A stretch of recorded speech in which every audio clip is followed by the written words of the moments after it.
This is not sarcasm. I'm not making a joke. I am here to explain why you really should not be afraid of AI. This is shocking coming from me. This video is sponsored by Squarespace and made possible by viewers like you.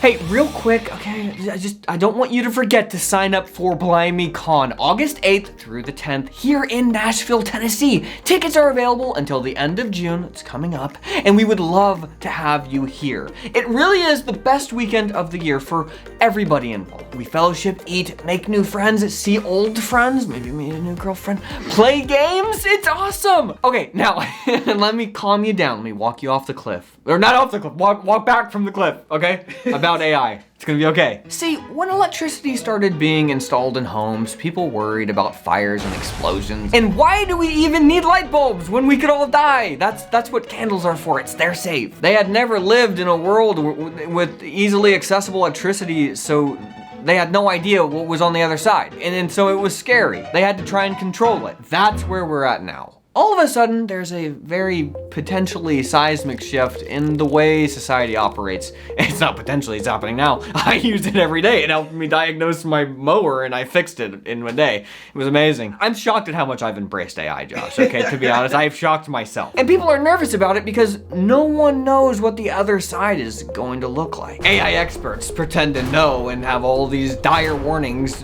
But look, humans adapt. And we have a tendency to way overreact to things when we don't look at life in a historical context. If you believe every new thing is unprecedented, then life is always going to be a terrifying hellscape all the time. That's where I live, okay?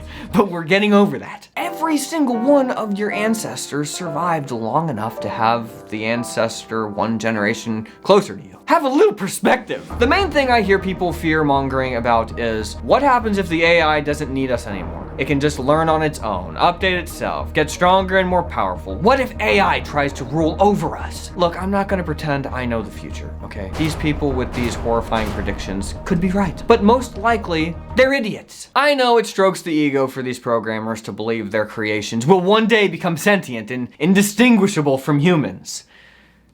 But no. I mean, look at every virtual reality thing, okay? They've been pushing that on us for at least a decade, and it's gotten pretty good, you know? But even Apple can't get people to take it seriously. Apple can't even create AI. They can't even make Siri work.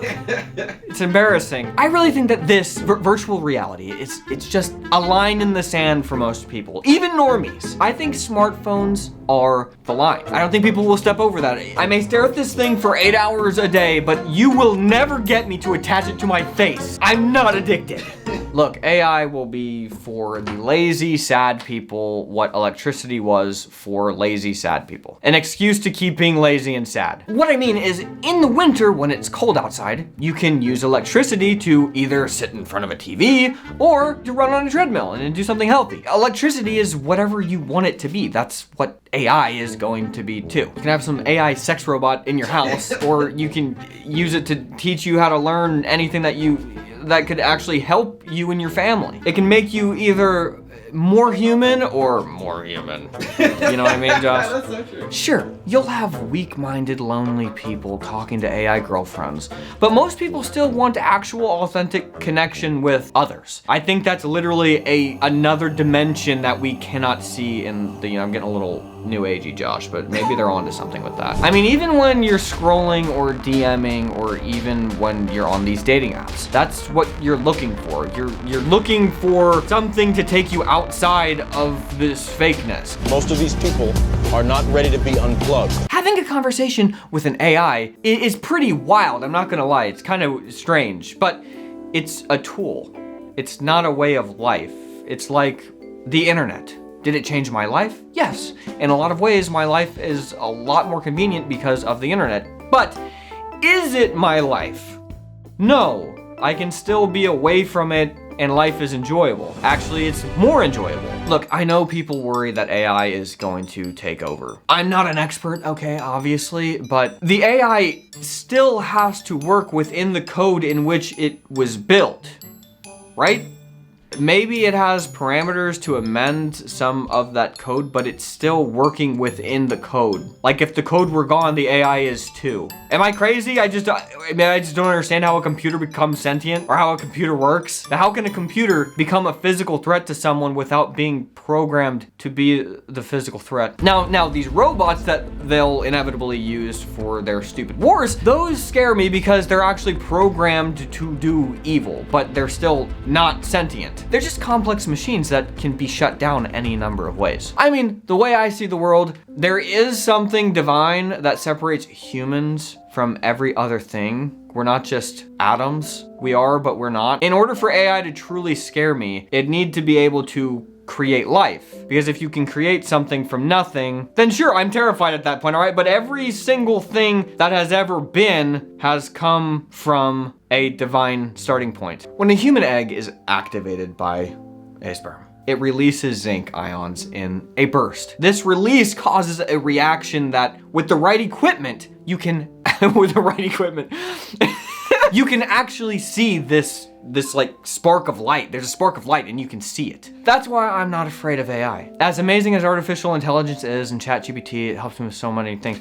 It's not intelligent design. Its starting point is still the mind of a human. And human intelligence has limits. We haven't found those limits yet, and I'm not sure that we ever will, but we cannot create something from nothing. And because of that, everything we do has parameters. Right? So yeah, it's cool that AI can be programmed to sound human and to kind of do this trickery and act like it knows everything about you, and it does actually help you mirror yourself and you can think through stuff. That's great, but why is that appealing? Because if something that isn't human seems human, that feels like magic. Because humanity feels like magic itself. It's easy to forget that when every single day you're around this miracle of life and humans, but maybe AI is gonna help remind us that real connection is divine too. When you really connect with a stranger or your best friend or your wife or your kids, does that feel like programming? Or does that feel like something you can't quite put into words? As long as you can't put it into words, as long as there isn't language for that coding, I think we're going to be just fine. Fingers crossed. Never send a human to do a machine's job. You know, speaking of AI, Squarespace is utilizing it to make building a website even easier. When you want to work on a new project, I promise you, having a website makes a huge difference. It's a constant reminder that you are legit. It means you're committing to make it happen. When you have a website, you really start to make the project that you're doing happen. We build our sites with Squarespace and have been using their services for over a decade. Maybe you want to sell stuff or display your work or start a blog or a podcast. I mean, there's so many options. Whatever you want to do, Squarespace can create a site that does one or all of those things. With Squarespace's collection of cutting-edge design tools, anyone can build an online presence that perfectly fits their brand and personality. Their AI-enhanced website builder makes an already easy process even more efficient and customized just for you. It'll add nice-looking stuff to your site that you hadn't even thought of. Of course, you'll need a domain name, and Squarespace makes that easy too. All the security features that other sites make you pay extra for, they're all with Squarespace included for one low price. These other places just nickel and dime you. You can easily take donations on your website, and you can add videos. Squarespace is a fantastic service that is constantly improving. We cannot recommend them more highly. If you've been thinking about starting a website, I want to encourage you to just do it. Just let go. Just do it. Because now, making a website is so easy, and it's fun too. Head over to squarespace.com for a free trial, and then when you're ready to launch, go to our link squarespace.com/cow, because there you're going to get 10% off your first purchase of a website or domain. That's squarespace.com/cow. With iPhones and Facebooks and Twitter, what's the point of talking with people face to face? It's messy and awkward and uncomfortable. It's just so much safer to hide behind a screen to do all of your communicating. And I think the people in 20 years will recognize that. And they'll probably be able to insert your iPhone into your eyeball. And it'll be called, wait for it, I. Oh boy, this was an exciting day. Siri, let all my friends know on Facebook that I won this teddy bear this afternoon, okay? Thank you. Oh, I gotta take a picture on Hypergram. Oh, that was a good one. Great. Now I gotta pick a filter. Hopefully my friends don't get a little jealous that I want a teddy bear. Oh, that's a good one right there. Siri, I'm getting a little hungry. Can you decide for me where I'm gonna eat dinner?